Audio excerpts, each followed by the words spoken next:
बिस्मिल्लाहिर्रहमानिर्रहीम। अस्सलामु अलैकुम वरहमतुल्लाहि वबरकातुहू।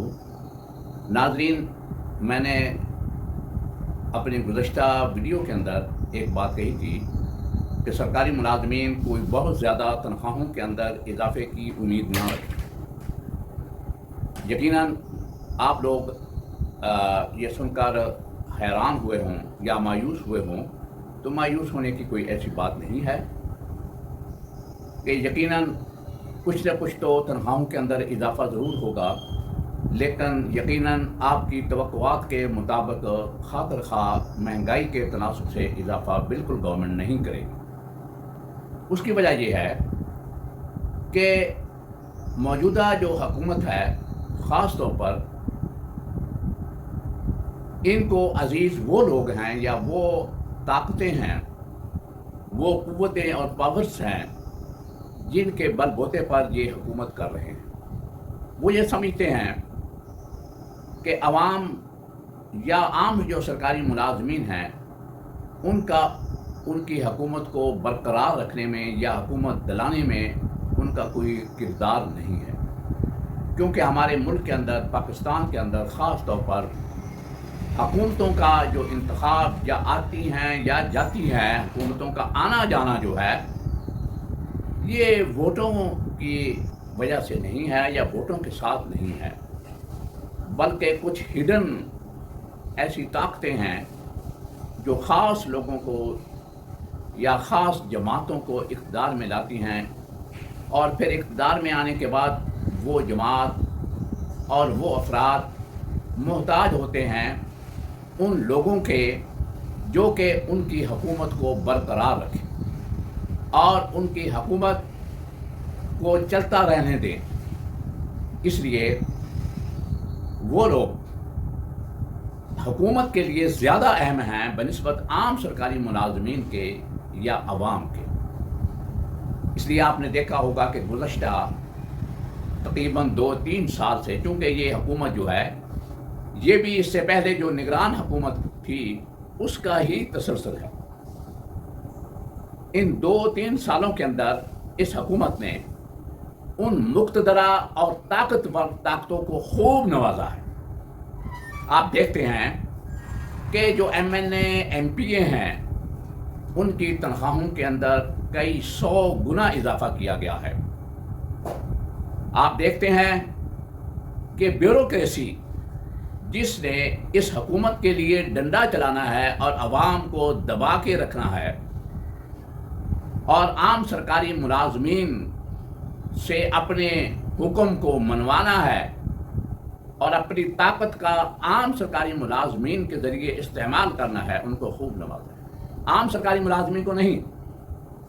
आप देखते हैं कि ब्यूरोक्रेसी जो है वो ग्रेड 17 का अगर एक असिस्टेंट कमिश्नर है उसको फॉर्चूनर गाड़ी दी हुई है, उनके लिए कई 100 गुना एग्जेक्टिव अलाउंसेस हैं और उनकी मराआत हैं और उनका तहफ़्फ़ुज़ है। वो ब्यूरोक्रेसी सिविल में है या किसी दूसरे महकमे में है, वो पुलिस में है, ये तमाम ब्यूरोक्रेसी जो है इनको खूब नवाजा गया है और इनको बड़ी बड़ी गाड़ियां और मराआत दी गई हैं। और आप अदालतों की तरफ चले जाएं, जो आला जुडिशरी है उनको आप देख लें, उनकी तनख्वाहों के अंदर कई 100 गुना इजाफा किया गया है। 20-25 लाख रुपया एक सुप्रीम कोर्ट के जजेस जो हैं वो तनख्वाहें ले रहे हैं। ये सब कुछ एक मखसूस तबके को नवाजा जा रहा है। आप देखें कि मीडिया के ज़रिए चूँकि अपना प्रोपेगेंडा करना है और अपनी इश्तिहारबाजी करनी है, अपनी साख को बरकरार रखना है, करोड़ों नहीं अरबों के बड़े बड़े इश्तिहारात और अखबारात के पहले पेज पर आखिरी पेज को भरपूर इस्तेमाल किया गया और इनको नवाजा गया है। आप वकला को देख लें, उनको प्लाट और उनकी बार एसोसिएशन को ग्रांटें करोड़ों में दी जा रही हैं।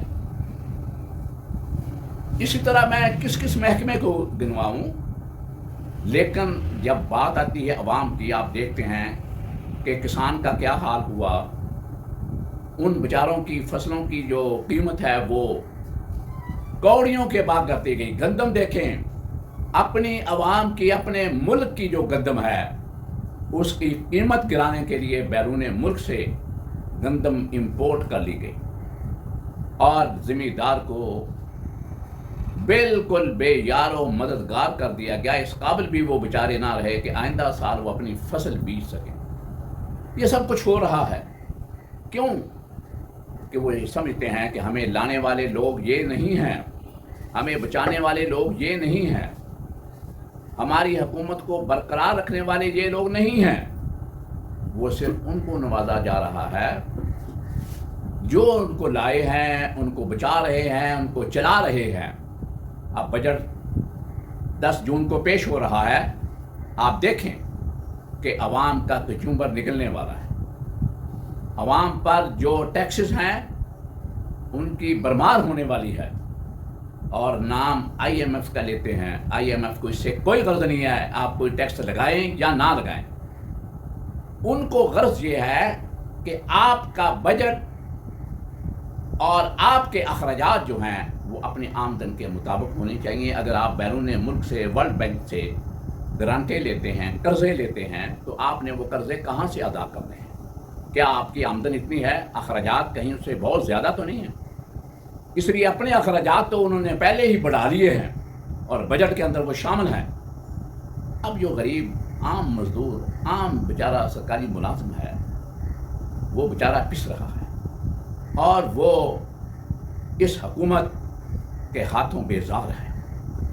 اس لیے پریشان ہونے کی ضرورت نہیں ہے۔ ایسی صورتحال میں دعا کریں کہ اللہ تعالیٰ ایسا کوئی وسیلہ پیدا کرے کہ ان حکمرانوں کو یا تو ہدایت ملے یا کوئی انقلاب آئے۔ آپ دیکھتے ہیں کہ بنگلہ دیش کے اندر وہ حکومت جس نے ایک عرصہ تک حکومت کی اور وہاں بہت سے لوگوں کو پھانسیاں دی گئی، لیکن اللہ تعالیٰ نے اس حسینہ واجد کو وہاں سے کیسے نکالا اور کیسے عوام ان کے خلاف اٹھ کھڑی ہوئی۔ یقیناً پاکستان کے اندر بھی ہم ایسے ہی مافیا کے خلاف اللہ تعالیٰ سے دعا کرتے ہیں کہ ایسی غیبی مدد آئے جو ان لوگوں کے، جو غریبوں کے دشمن ہیں، ان سے اللہ تعالیٰ انہیں نجات دے۔ آمین۔ شکریہ۔